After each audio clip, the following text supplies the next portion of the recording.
जय श्री कृष्ण। राधे राधे। जय श्री कृष्ण। राधे राधे। गोविंद जय जय गोपाल जय जय गोविंद जय जय गोपाल जय जय राधा रमण हरे गोविंद जय जय गोविंद जय जय गोपाल जय जय गोविंद जय जय गोपाल जय जय राधा रमण हरे गोविंद जय जय। सुखदेव जी वर्णन करते हैं कि राजन, आपने पिछले प्रसंग में श्रवण किया कंस का उद्धार कैसे हुआ। भगवान श्री कृष्ण ने अपने माता पिता और नाना को जेल से मुक्त किया और उज्जैन में गुरु सांदीपन से 64 दिन में विद्या अध्ययन करके आए। भगवान विचार करते हैं कि उद्धव मुझे निरा सखा समझता है, मुझे भगवान नहीं समझता है, निर्गुण ब्रह्म ज्ञान की बात करता रहता है, इसके अंदर भक्ति भावना जागृत नहीं हुई है और इसके अंदर भक्ति कैसे प्रदान की जाए, ये विचार करते हैं। सुखदेव जी वर्णन करते हैं कि राजन, भक्ति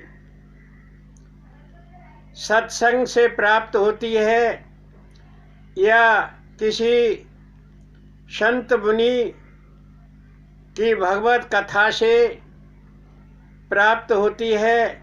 जब तक जीव को सत्संग नहीं मिलता, भगवान की लीलाओं का जीव श्रवण नहीं करता, उसके अंतः में भक्ति जागृत नहीं होती।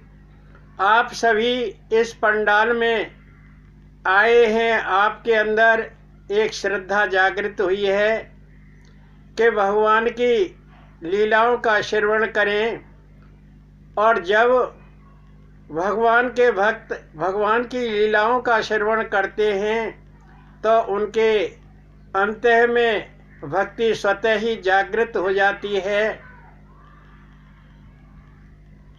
यह विचार भगवान ने किया और एक दिन उद्धव का हाथ अपने हाथ में लिया और कहने लगे कि उद्धव, तू मेरा परम प्रिय सखा है और तुझे निर्गुण ज्ञान का बहुत ज्ञान है, तू निर्गुण ज्ञान में संलिप्त रहता है और तू ब्रज में जा, नंदगांव में जा और वहाँ अपने निर्गुण ज्ञान का उपदेश ब्रजवासियों को दे, गोपियों को दे और उनकी कुशल क्षेम पूछ कर आना। मैं परसों की कहकर आया था, लेकिन आज 2.5-3 महीने बीत गए। मैया मुझे याद करती होगी, बाबा मुझे याद करते होंगे कि कान्हा को मैं 8 बार भोजन कराती थी और जब भोजन कराती थी हर बार अपने लाडले को मक्खन खिलाती थी। अब कैसे माँ भोजन करता होगा। बाबा मुझे बड़ा लाड़ करते थे, बड़ा दुलार करते थे। जब संध्या को मैं गाय बछड़े चराकर जंगल से आता था तो नंद बाबा नंद भवन के खिड़क पर खड़े हो जाते थे कि मेरा कान्हा आ रहा होगा। मेरे धूल में सने हुए शरीर को वो साफ करते थे और मेरे पर बार बार हाथ फेरते थे। गोपियाँ मेरे लिए अपना घर बार छोड़कर यमुना पुलिन पर एकत्र हो जाती थी, वेणु वादन का आनंद लेती थी, रस क्रीड़ा का आनंद लेती थी। मैं उनसे परसों की कह कर आया था, लेकिन आज तक नहीं पहुंचा। क्या वो मुझे याद करती हैं? ये सब बातें उनकी कुशलता पूछकर आप आना। उद्धव ने कहा कि प्रभु, मैं ब्रज में चला जाऊंगा, पर मुझे वो कैसे पहचानेंगी कि मुझे आपने भेजा है? कान्हा ने कहा कि ऐसा कर, मेरा पीतम्बर धारण कर ले, कानों में कुंडल धारण कर ले और मेरे कड़े पहन ले। और उद्धव ने वैसा ही किया। भगवान का स्वरूप बनाकर, भगवान के वस्त्र धारण करके स्वर्ण रथ में बैठकर नंदगांव में पहुंचता है। गोधूली का समय था, संध्या का समय था। मलय समीर मंद मंद बह रही थी। थोड़ा थोड़ा अंधेरा होता जा रहा था। सूर्य अपने घर को जा रहा था और संध्या रानी टहल रही थी। उद्धव ने नंदगांव में जाकर पूछा कि नंद बाबा का घर कहाँ है? नंद गांव वासियों ने बताया कि जिधर ये जलधारा बहती हुई जा रही है और जहाँ ये जलधारा रुक जाए वहीं पर नंद बाबा का घर है। और उद्धव जी उस जलधार के साथ साथ नंद भवन के पास पहुँच गए और रथ खड़ा कर दिया और नीचे उतरकर खड़े हो गए। संध्या का समय था। नंद बाबा नंद महल से अपनी रोस पर टहल रहे थे। यह कहा कि देखा कि एक स्वर्ण रथ खड़ा हुआ है, मेरा कन्हैया आ गया। वो देखकर नहीं ठहर सके, एकदम दौड़े और उद्धव को अपनी भुजाओं में भर लिया, अपनी छाती से लगा लिया।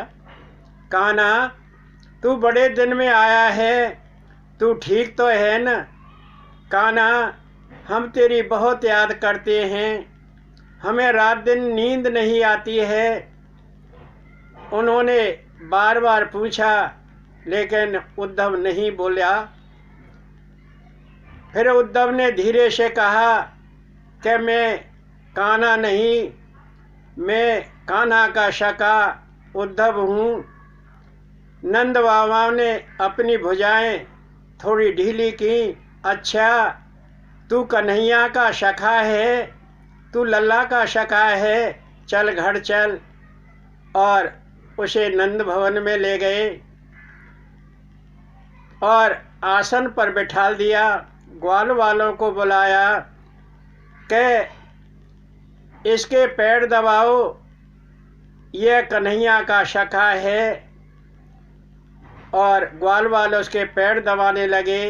मैया यशोदा बार बार लल्ला की कुशलता पूछती है कि लल्ला परसों की कह कर गया था, अभी तक नहीं आया। और हमें उसकी बहुत याद आती है। सारी रात बतियाते बतियाते निकल गई, किसी ने पलक तक नहीं झपा। सुबह उद्धव जी उठे और उठकर पियरा फटाता उस समय और रथ के पास जाकर खड़े हो गए।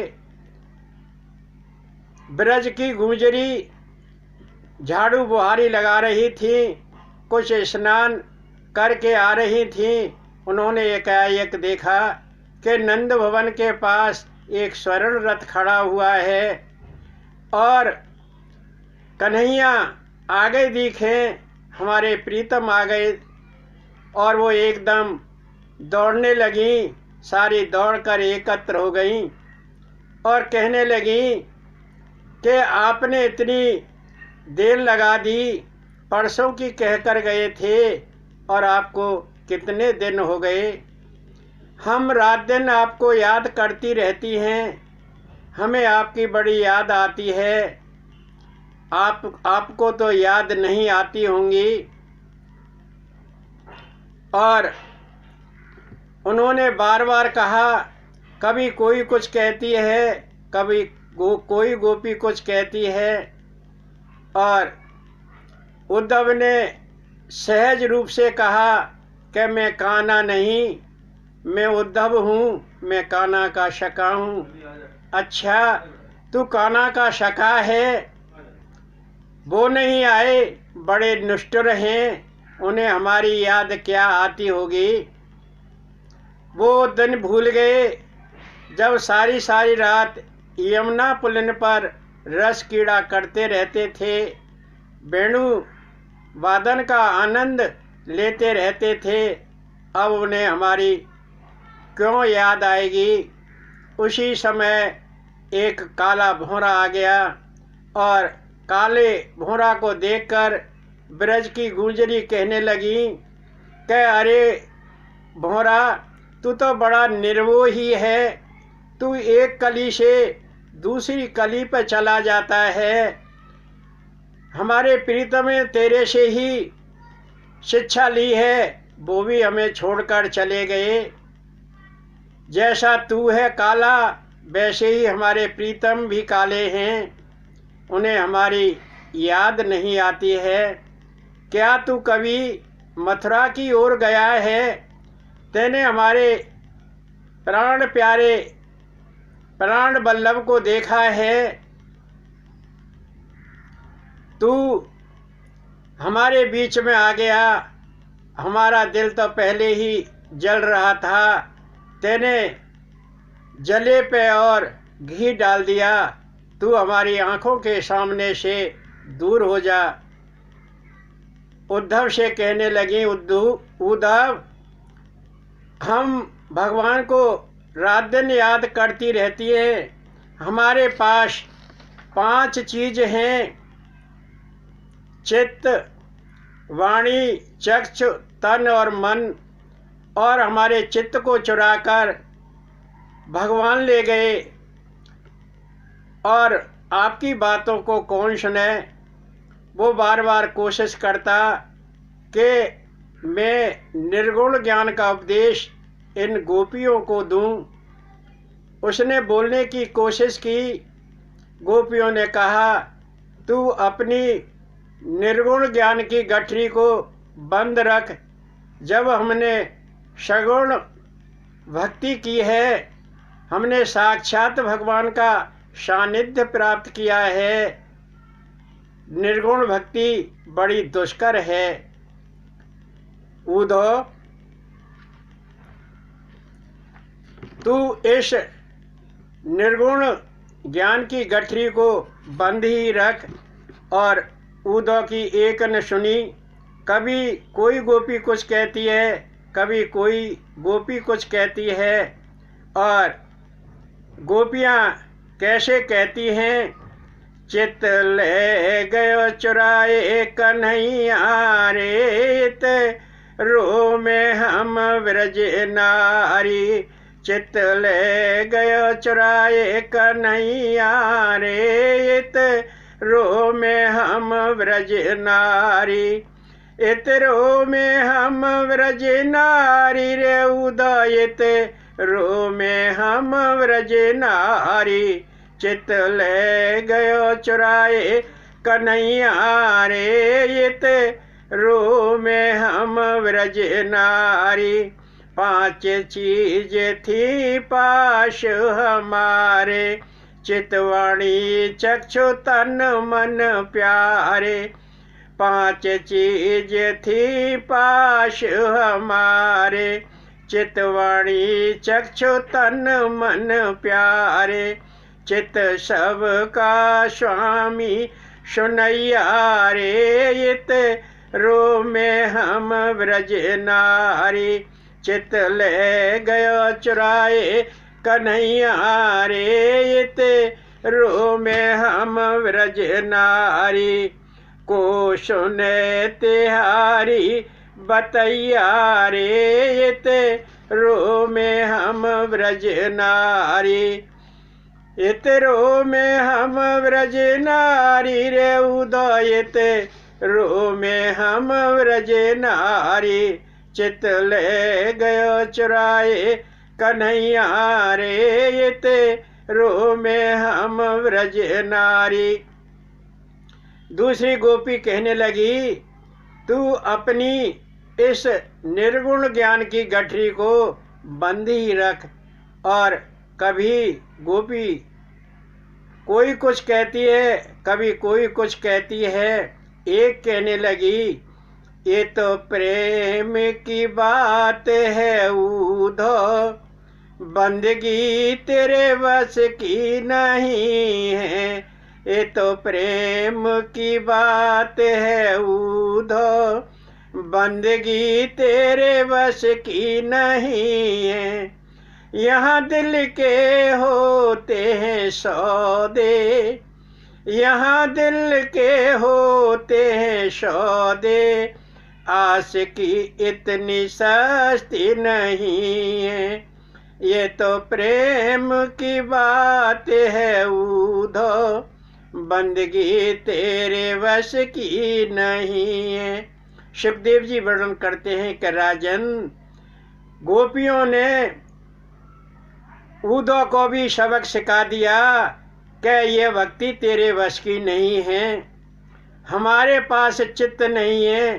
फिर भी हम अपने प्राण प्यारे को मन से दिन रात चिंतन करती रहती हैं और हमारी वाणी भगवान का यशोगान गाती रहती है और हमारे नेत्र मथुरा की ओर देखते रहते हैं कि हमारे प्राण वल्लभ कब आएंगे, आ रहे हैं क्या। और हमारा शरीर भगवान के आलिंगन हेतु उत्सुक रहता है कि भगवान कब आएंगे, कब हम और उनके साथ में आलिंगन करेंगी। सुखदेव जी वर्णन करते हैं कि राजन, गोपियों का चित्त तो भगवान चुरा ले गए, लेकिन मन, वाणी, चक्षु और शरीर से भगवान को नहीं भूली। गोपियों की कितनी सच्ची भक्ति है और उद्धव उनकी बातों को सुन रहा है। उसने अपना सिर नीचे झुका लिया और उनके साथ भगवान के प्रेम में संलिप्त हो गया। अब तो उद्धव गोपियों के साथ रहता, गोपी जैसा करती वैसा ही वो करता। गोपियाँ यदि दूध को मथती तो वो भी नोती चलाता, और गोपियाँ दही बेचने के लिए जाती तो वो भी सिर पर मटकी रखकर दही बेचने के लिए जाता।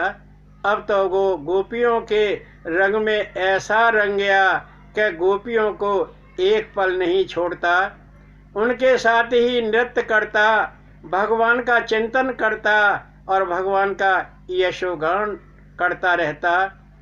और राधा रानी आ गई और राधा रानी भी बड़ी संतप्त है, बड़ी दुखित है, उसे बड़ी पीड़ा है। और उद्धव ने कहा कि मैं भगवान की पाती लाया हूँ, उन्होंने आपके लिए संदेश लिखा है। सब गोपियाँ कहने लगीं कि हमें जल्दी जल्दी सुनाओ।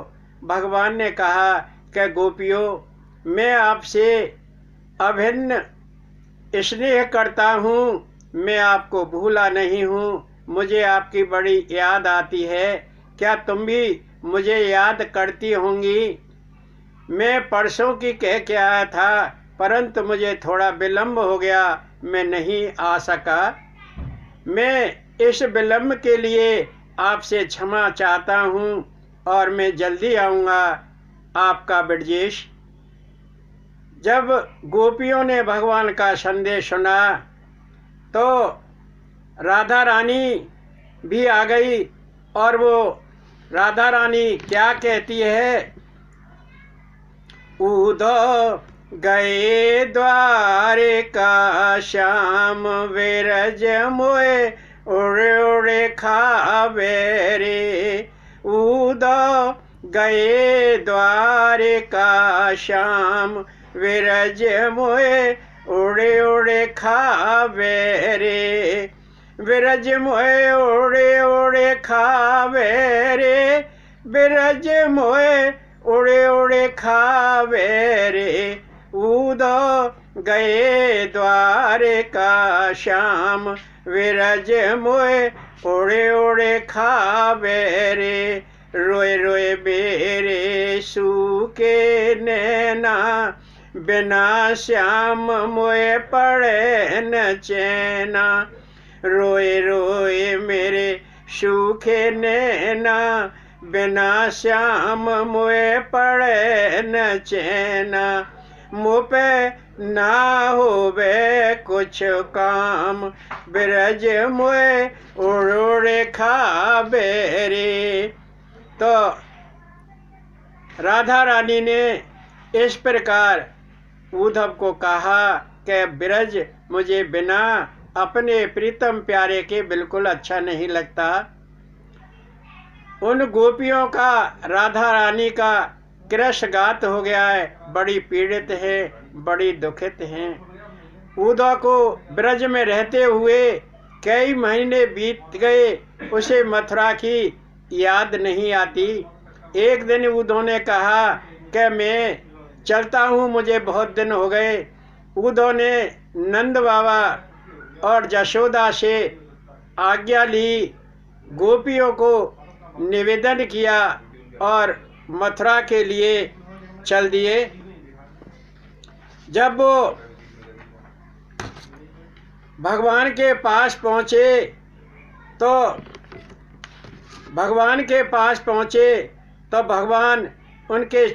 भगवान के चरणों में साष्टांग प्रणाम किया, भगवान के चरण पकड़ लिए और कहने लगे, गोविंद मेरो है, गोपाल मेरो है, गोविंद मेरो है, गोपाल मेरो है, बांके बिहारी नंदलाल मेरो है, गोविंद मेरो है, गोपाल मेरो है, बांके बिहारी नंदलाल मेरो है।